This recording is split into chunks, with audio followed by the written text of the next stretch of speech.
Lately, I've been thinking a lot about the idea of hype in the gaming industry, that driving force of excitement for everything from the latest games to these unannounced projects that are coming in the future. Right now, we've got hype around Final Fantasy VII Rebirth and Helldivers 2, two of the recent releases that have plenty of people talking, but we've also got hype around Rise of the Ronin, Metal Gear Solid Delta Snake Eater, Hellblade 2, that list goes on. Not to mention there's plenty of hype around Nintendo's next console that could be coming as late as 2025. Hype is what keeps the industry moving. We hear that a game is coming out, conversation starts flowing, the marketing machine starts to churn, and it's a constant build-up for months or potentially even years, maybe even a decade, until a game finally hits the market. It's the lifeblood of video game podcasts, commentaries, blogs, news cycles. For a lot of people, the hype is half of the excitement of being into gaming. But I've also seen some people online lean away from the hype, and for pretty good reason.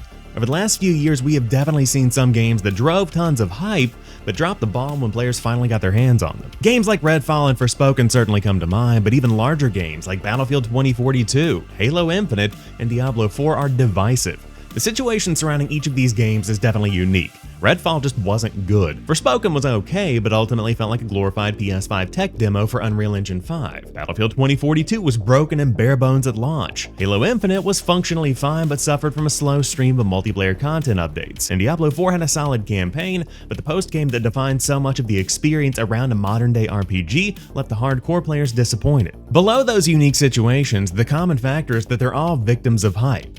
Battlefield 2042 was meant to be the return to form for the series, getting back to the roots with massive multiplayer battles in a modern setting that leaned into the chaos of Battlefield. I mean, the trailer even included the Rindazook scene where a player jumped out of a jet, shot another jet with an RPG, and landed back in their jet. But when the game launched, it left behind the classic class system, it went too big with 128 player matches, and it packed in maps that just didn't have that same thoughtful design with a good mix of long-range, mid-range, and short-range combat.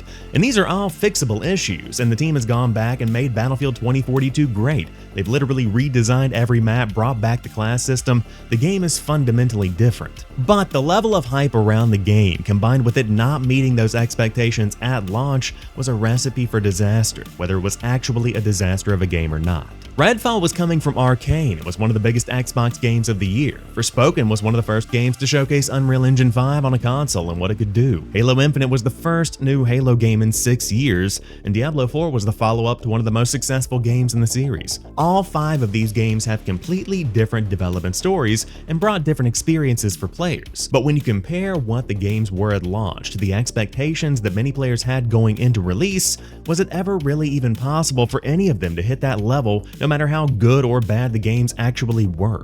Now, I'm not saying the players are wrong for being excited about new games, or that games like Redfall or Battlefield 2042 had an excuse for launching the way that they did. If a bad game is bad, I'm gonna say it. But what I am saying is that I think if there's one thing we've learned from the last few years, it's that it's healthy to keep your expectations in check. I always live by the hope for the best and expect the worst mantra, and that's not to say that I'm betting on every big game being a disappointment, but I keep my hype in check throughout the year. Obviously, I'm a huge Halo fan. Am I hoping the next Halo game is the best in the entire series? Absolutely. Am I going to lean into that expectation and demand that 343 deliver on it?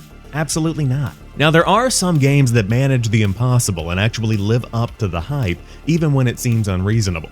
Excitement around Elden Ring was unlike anything we had ever seen. The reputation of From Software, combined with the rumors of what Elden Ring could potentially be, had everybody talking. When Jeff Keighley made that world premiere during Summer Game Fest, it catapulted expectations for that game into the stratosphere. From the world building and lore to gameplay and direction, Elden Ring somehow not only met those expectations, but surpassed them. And they did that even with the hype machine doing what it does best. When the pieces fall into place and a game lives up to the hype, it's definitely something special. But we can't expect every game to be Elden Ring, as great as that world would be. As we move into another busy release season with Rise of the Ronin, Dragon's Dogma 2, Stellar Blade, Hellblade 2, and more, there's nothing wrong with leaning into the hype.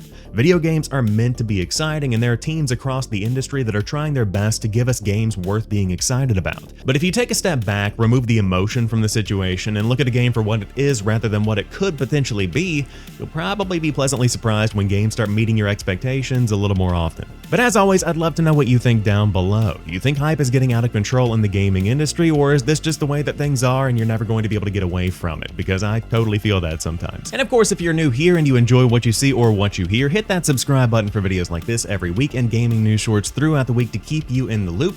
and I'll catch you on the next one.